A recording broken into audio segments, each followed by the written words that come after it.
नमस्कार दोस्तों, मैं हूं दशरथ चौहान। आप सभी का स्वागत है DTC education and physical academy नापाटरा। आज हम चर्चा करेंगे संख्या रेखा पर मान दर्शाने के विषय में। ये बहुत सरल चीज है लेकिन बहुत कठिन भी है। चिंता की कोई बात नहीं, पूरा वीडियो देखिए, समझे।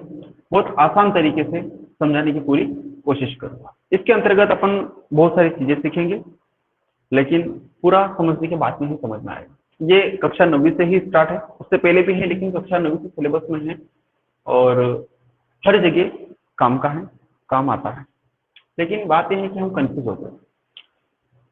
चलो शुरुआत करते हैं।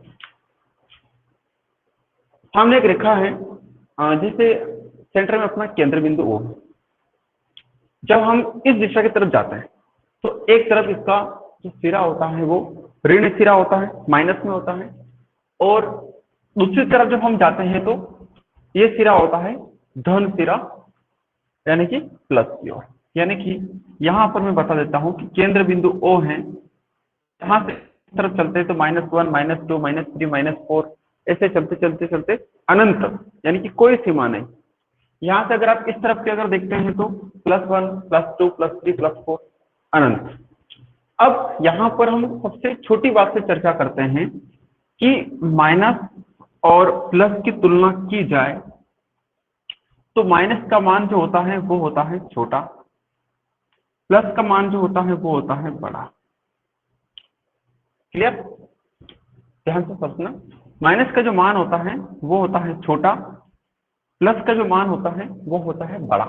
यानी कि इस रेखा के माध्यम से मैं आपको समझाना चाहता हूं कि हम -1, -2, -3 यानी कि इस तरफ जब चलेंगे तो बहुत दूरी तक भी जाएंगे तो हमें बड़ा मान नहीं मिलेगा, हमें छोटा मान ही मिलता जाएगा। यानी कि यहाँ पर अगर हम देखें कि -1 और -2 में कौन बड़ा और कौन छोटा, तो यहाँ पर -1 बड़ा है, -2 छोटा है ना। यानी कि मैं एक संकेत और लिखता हूं, यानी कि इस दिशा में हम जाएंगे तो हमें छोटी संख्या मिलेगी। ठीक है, मतलब हम यहां से स्टार्ट कर रहे हैं, ऐसे ऐसे चलते जाएंगे, जहां तक भी आगे तक जाएंगे हमें छोटी संख्या मिलेगी। जैसे यहां पर देखते हैं हम कि 0 बड़ा है या -1, तो 0 बड़ा है। ठीक है, फिर अगली स्थिति हम देखते हैं कि -1 बड़ा है या -2, तो -1 बड़ा है, -2 छोटा है। इसी प्रकार से मैंने यहाँ पे बताया कि जैसे जैसे हम इस तरफ जाएंगे -1, -2, -3, -100, -1000, उससे भी आगे तक अनंत तक, तो जैसे जैसे जैसे हम जाएंगे मान छोटा छोटा था। दूसरी तरफ हम देखें धन सिरे की ओर, यानी कि धन की तरफ, यानी +1, +2, +3, इस तरफ जैसे जैसे हम जाएंगे मान बड़ा आएगा। इस तरफ जैसे जैसे हम जाएंगे मान बड़ा आएगा। जैसे यहाँ पर हम देखें कि 0 और +1 में कौन बड़ा, यानी कि 1 बड़ा, फिर 1 और में कौन बड़ा, तो 2 बड़ा। यानी कि इसी प्रकार से मैं यहाँ पर लिखता हूं कि हम इस दिशा में जाएंगे तो हमें हमेशा बड़ा संख्या या बड़ा मान मिलेगा, यानी कि बड़ी संख्या मिलेगी।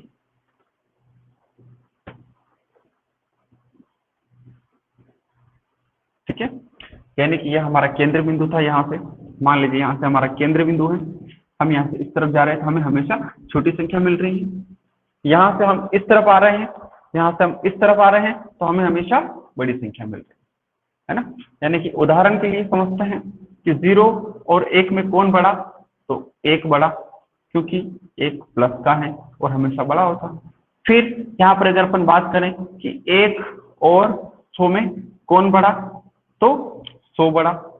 फिर एक और प्रश्न कि 1 और -100 में कौन बड़ा, तो 1 बड़ा, क्योंकि प्लस की संख्या है और मैंने पहले बताया था कि प्लस का मान बड़ा होता है, माइनस का मान छोटा होता है। यानी कि धनात्मक मान जो होता है वो बड़ा होता है, ऋणात्मक मान जो होता है वो होता है छोटा।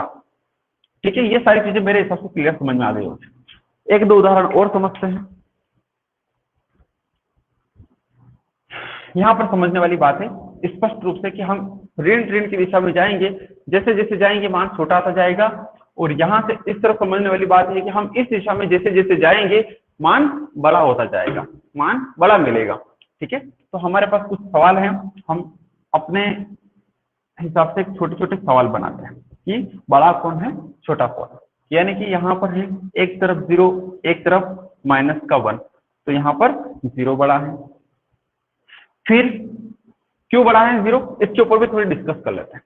देखो, हमने यहाँ से शुरुआत करी और हमने इस तरफ तीर के निशान से एरो बना करके समझा दिया कि यह जैसे जैसे जाएंगे छोटी संख्या मिलेगी, लेकिन उसके दूसरी तरफ हमने एक तीर का निशान और लगाया और बताया है कि यहाँ पर बड़ी संख्या मिलेगी।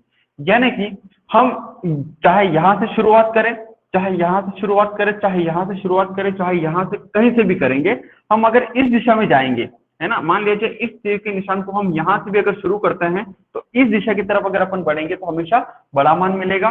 लेकिन हम उस दिशा की तरफ जाएंगे, चाहे यहाँ से शुरुआत करें, चाहे यहाँ से शुरुआत करें, चाहे यहाँ से शुरुआत करें, तो हमें हमेशा छोटा मान मिलेगा। उदाहरण के लिए यहाँ पर लास्ट हमें दिख रहा है -4, यहाँ पर लास्ट में हमें दिख रहा है +4, यानी कि ये बड़ी संख्या है। यहाँ से जब हम इस तरफ शुरुआत करेंगे, इस तरफ जाएंगे, तो हमें हमेशा छोटा मान मिलेगा कि जो माइनस का मान है वो छोटी संख्या है। क्लियर? मेरे ख्याल से अब समझ में आया होगा। बहुत सारे विद्यार्थियों को डाउट होता है, समझ में नहीं आता है, कंफ्यूज होते हैं कि माइनस के मान प्लस का मान को कैसे याद रखें। तो दोस्तों, समझ में आया हो तो लाइक करें, सब्सक्राइब करें, अपने दोस्तों को शेयर करें, और कोई डाउट हो तो लिख करके बताएं कि हमें ये चीज समझ में नहीं आ रही, उसके ऊपर अपन अगला वीडियो बनाएंगे, अगले वीडियो में अगली क्लास में डिस्कस करेंगे। क्लियर यहाँ तक?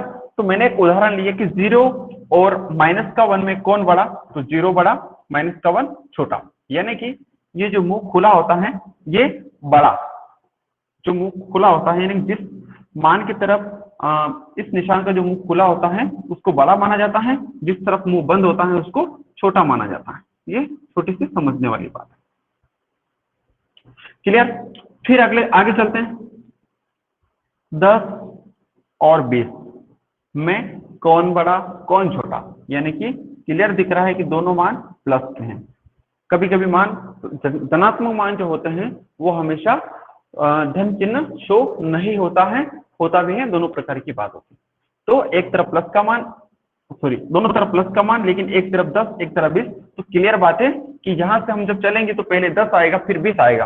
ठीक है, यानी कि पहले छोटा मान आएगा फिर बड़ा मान आएगा, यानी कि हमारे पास पहले छोटा मान जो है वो 10 है, बड़ा मान है वो 20 है। लेकिन एक तरफ और देखें कि अगर हम 10 को धनात्मक मान दे दें और 20 को ऋणात्मक मान दे दें, यानी कि दोनों की दिशा जो है वो चेंज कर दें, दोनों का संकेत चेंज कर दें, तो हमारे पास में यहाँ पर बड़ा और छोटा कौन हो जाएगा, यानी कि हमारे पास बड़ा हो जाएगा 10 और 20 जो हो जाएंगे छोटे। क्योंकि जब हम यहाँ से शुरुआत करेंगे, उदाहरण के लिए हम यहाँ से शुरुआत करेंगे, मान लीजिए यहाँ पे लास्ट में हमें 10 मिल गया, मान लीजिए यहाँ पे हमारे पास धनात्मक 10 है और हम यहाँ से शुरुआत कर रहे हैं, तो हम इस तरफ जा रहे हैं, हम इस तरफ जा रहे हैं, तो मैंने पहले ही बता दिया था कि जब हम इस दिशा में जाएंगे तो हमें हमेशा छोटा मान मिलेगा।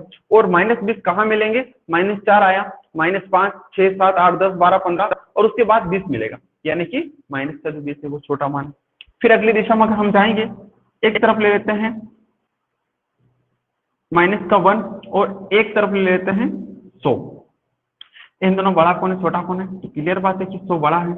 और हम यहाँ पर एक बात और बता देते हैं कि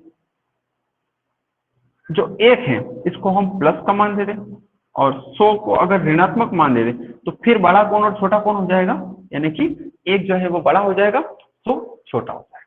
तो दोस्तों यहाँ तक मेरे ख्याल से बड़ा मान और छोटा मान समझ में आ गया होगा। अब हम इसी वीडियो के साथ साथ में, इसी क्लास के साथ साथ में डिस्कस करते हैं कि कोई भी मान अगर हमारे सामने आता है तो उसे हम संख्या रेखा पर कैसे निरूपित करते हैं, कैसे दर्शाते हैं।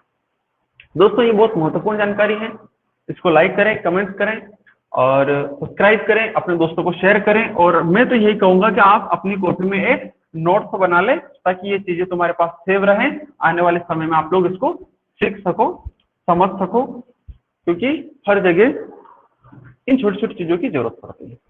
अब मान लिया जाए हमारे पास में मान आ गया, एक सवाल छोटा सा उदाहरण ले लेते हैं। मैंने भी बताया कि हम संख्या रेखा पर मान को निरूपित करते हैं, यानी कि हमारे पास में है 2,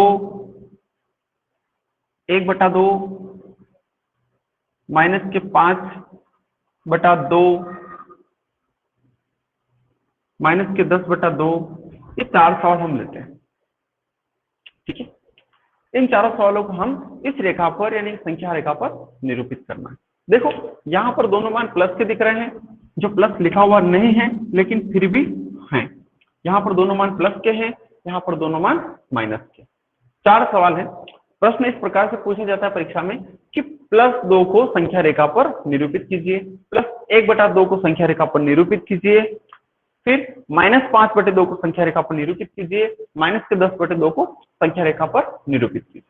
तो सीखते हैं हम कि कैसे निरूपित करते हैं। बहुत आसान बात है, कोई घबराने की वाली बात ही नहीं है, टेंशन वाली बात ही नहीं है। देखिए हमें दिख रहा है +2, यानी कि हमें शुरुआत करनी है केंद्र बिंदु से। हम पहुंच गए केंद्र बिंदु के पास, अब हमें जाना है +2 की तरफ, यानी कि हमने इस तरफ मार्ग चुन लिया, क्योंकि हमें पता है पहले से कि हमारा प्लस का मार्ग की दिशा में, यानी कि पहले आया +1, फिर आया हमारे पास +2, यानी कि जो +2 है वो यहाँ पर है, सॉरी, यानी कि यहाँ पर हमारा +2 कहाँ दर्शाएंगे, यहाँ पर दर्शाएंगे। एक और बात बता देता हूँ, यहाँ पर बोर्ड है, स्केल नहीं है, इसलिए इनके बीच बीच में जो पूरा क्लियर है इस पे से वो थोड़ा आगे पीछे हो सकता है, लेकिन जब आप अपनी स्केल उठा करके देखेंगे तो केंद्र बिंदु से 1 2 3 4 5 छोटे छोटे डंडे दिखाई देंगे, उसके बाद 5 आएगा, फिर 1 2 3 4 5 के बाद में फिर पूरा 1 आएगा, यानी इन दोनों के बीच में 10 छोटे छोटे डंडे होते हैं जो हमारे बहुत काम के होते हैं। आप ग्राफ लेकर के समझते हैं तो ग्राफ कॉपी जो होती है उसमें पूरा क्लियर रहता है, बिल्कुल 5-5 डंडे 10-10 डंडे पूरा व्यवस्थित तरीके से होता है।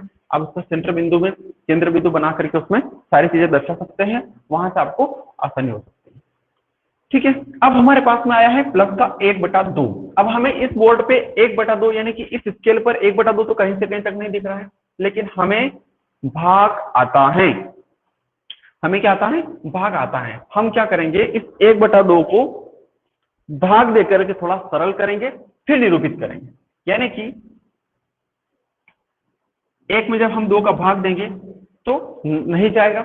हम क्या करेंगे, सबसे पहले दशमलव लगाएंगे, यहाँ पर 1 0 बढ़ाएंगे, अब तो भाग जाएगा, यानी कि 2 5 10, यानी कि 2 5 10 पूरी तरह से विभाजित, यानी कि हमारे पास में जो मान आया है 1/2 के बराबर में वो आया है 0.5। क्लियर, ठीक है। लेकिन मान प्लस में है तो हम सबसे पहले पहुंच गए केंद्र बिंदुओं के पास। अब यहां से हमें 0.5 यानी दशमलव के बाद में तो हमें 5 डंडे गिनना है, यानी कि यहां से हम जब गिनेंगे तो 1 2 3 4 5 करके मैंने एक छोटा सा निशान बना रखा है, यहां पर हो जाएगा हमारा 0.5, और 0.5 का जो वास्तविक मान है वो है 1/2, यानी कि हम 1/2 यहाँ पर निरूपित करेंगे। बहुत आसान सवाल है, कोई घबराने वाली बात नहीं है, कोई कंफ्यूज वाली बात नहीं है। अगली चीज आती है हमारे पास में माइनस के 5/2। देखो यहाँ पर सवाल माइनस में आ गया है, लेकिन तरीका वही है, कोई चेंजेस नहीं करना है। 5/2 हमें नहीं दिख रहा है, हम क्या करेंगे, सबसे बढ़िया काम भाग लगा देंगे, भाग लगाने से मान सरल हो जाएगा, और सरल होने के बाद हम आसानी से आराम से इसका निरूपित कर देंगे। यानी कि 5 में 2 का भाग लगाएंगे, यानी कि आसानी से भाग चला जाएगा, 2 दूनी 4, शेष बच्चे का 1, अब भाग नहीं जाएगा, हम यहाँ पर दशमलव लगाएंगे, यहाँ पर 1 0 बढ़ाएंगे, 2 5 10, यानी कि पूरी तरह से विभाजित हो गया। यानी कि हमारे पास में जो -5/2 के बराबर में जो मान आया वो आया 2.5, यानी कि माइनस के 2.5। चलो चिंता की कोई बात नहीं, हम पहुंच गए वापस से केंद्र बिंदु के पास। केंद्र बिंदु के पास में पहुंच गए, यानी कि हमें माइनस के 2.5 तक जाना है। तो सबसे पहले हम शुरुआत करेंगे, धीरे धीरे चलेंगे तो हमें -2 यहाँ पर मिल जाएगा। क्लियर बात, -2 मिल गया। अब इसके दशमलव के बाद में 5 मान 5 अंक यानी कि 5 डंडे और गिनना है, यानी कि हमें यहाँ पर 5 डंडे मिल गए। तो हमें यहाँ पर कितना मिल गया, -2.5, और -2.5 का जो मान है वो है -5/2, यानी कि हम यहाँ पर -5/2 को निरूपित कर देंगे। बहुत आसान सवाल। अगला एक और लास्ट सवाल, माइनस के 10/2, यानी कि यहाँ पर भी माइनस के 10/2 मान है। हम इसको कैसे हल करेंगे, वो कोई तरीका, सबसे पहले भाग लगाओ, 2 पंजे 10, यानी कि पूरी तरह से 5 आ गया, यानी कि माइनस के 5 आ गया। चलो, माइनस के 10/2 के बराबर में माइनस के 5 आया। अब हम यहाँ से जब चलेंगे केंद्र बिंदु के पास आए, केंद्र बिंदु से पहले -1 मिला, फिर -2 मिला, फिर -3 मिला, -4 मिला, इससे जब हम और आगे तक जाएंगे, क्योंकि ये सीमा अनंत है, मैं आपको बता चुका हूँ, बोर्ड थोड़ा छोटा है इसलिए यहाँ पर अनंत तक पूरी गिनती लिखना असंभव काम है, लेकिन हम समझने के लिए कर सकते हैं। यानी कि माइनस का 5 हमें यहाँ पर मिल गया, यानी कि माइनस के 5 का जो मान है वो है माइनस का 10/2, यानी कि हम यहाँ पर दर्शा देंगे माइनस के 10/2। तो दोस्तों ये बहुत सरल काम है, बहुत सरल काम है संख्या रेखा पर मान को दर्शाना। अगर इस प्रकार से बटा बटे में कोई भी मान आता है, तुरंत उसमें भाग लगाओ, और भाग भी ज्यादा लगाने की जरूरत नहीं, सिर्फ दशमलव के 1 अंक तक अपने को गिन लेना है। ठीक है, एक सवाल और करने की कोशिश करते हैं, इसको मिटा देते हैं। हर सवाल में ये अलग अलग बना सकते हो, एक के ऊपर भी निरूपित कर सकते हो, लेकिन परीक्षा में विशेषकर ध्यान रखने वाली बात ये होती है कि वो परीक्षा में किस प्रकार से कितने प्रश्न एक साथ पूछ रहा है या अलग अलग पूछ रहा है, वो प्रश्न के आधार पर अपने को हल करना होगा। एक सवाल लेते हैं माइनस का 10/3। देखो 10/3 तो हमें यहाँ कहीं से कहीं तक नहीं दिख रहा है, लेकिन मैंने सरलतम रूप से तरीका बताया कि कुछ नहीं करना है, डायरेक्टली भाग लगा दो। भाग लगाने समय मान सरल मिल जाएगा। ठीक है, यानी कि 10 में 3 का जब भाग लगाएंगे, 3 तिया 9, फिर कितना बचा, 1 नहीं जाएगा, दशमलव लगाया, फिर 0 बढ़ाया, फिर 3 तिया 9, फिर 1, वो क्यों स्थिति, यानी बार बार 3 आते जाएंगे। लेकिन मैंने बताया कि दशमलव के 1 अंक तक आप मान गिन लो, बहुत है, यानी कि ये मान धनात्मक है, और इसका जब हम भाग लेकर के मान निकालेंगे तो 3.333 बहुत आगे तक जाएगा, तो हम इसको 3 4 लेकर के समाप्त करते हैं। अब देखो इसको हम संख्या रेखा पर कैसे निरूपित करेंगे, दिख रहा है प्लस का मान है, प्लस का 10/3 को हम इस संख्या रेखा पर निरूपित करना है। हम सबसे पहले जाएंगे केंद्र बिंदु के पास, कहां पर जाएंगे, केंद्र बिंदु के पास जाएंगे। केंद्र बिंदु के पास जाने के बाद हम सबसे पहले 3 ढूंढेंगे, यानी कि हम प्लस का 1 आया हमारे पास, फिर प्लस का 2 है, यहाँ पर प्लस का 3 है। चलो प्लस का 3 ढूंढने के बाद में फिर हमें पहला अंक कौन सा दिख रहा है, 3, यानी कि यहाँ पर जब छोटे छोटे जो डंडे दिखते हैं उनको 3, यानी कि यहाँ पर हम दर्शाएंगे 3.34, यानी कि 10/3, यानी कि 10/3 यहाँ पर दर्शाएंगे। तो दोस्तों चिंता की कोई बात नहीं, मेरे ख्याल से वीडियो पूरा समझ में आया होगा, सारी चीजें समझ में आ गई होगी। लाइक करें, सब्सक्राइब करें, कमेंट करें, दोस्तों को शेयर करें, और यहाँ पर अपने नापाखड़ा एकेडमी पर पूरी तरह से ऑफलाइन क्लास चालू है। पास के जो विद्यार्थी हैं उनसे मेरा निवेदन है कि आप क्लास पे आकर के अध्ययन करें। सोमवार से सभी कक्षाओं का विभाजन कर दिया जाएगा, मेन कोर्स भी शुरू कर दिया जाएगा, इसलिए जो पास के विद्यार्थी हैं एकेडमी पर आकर के अध्ययन करना चाहते हैं उनका स्वागत है। ठीक है दोस्तों, धन्यवाद।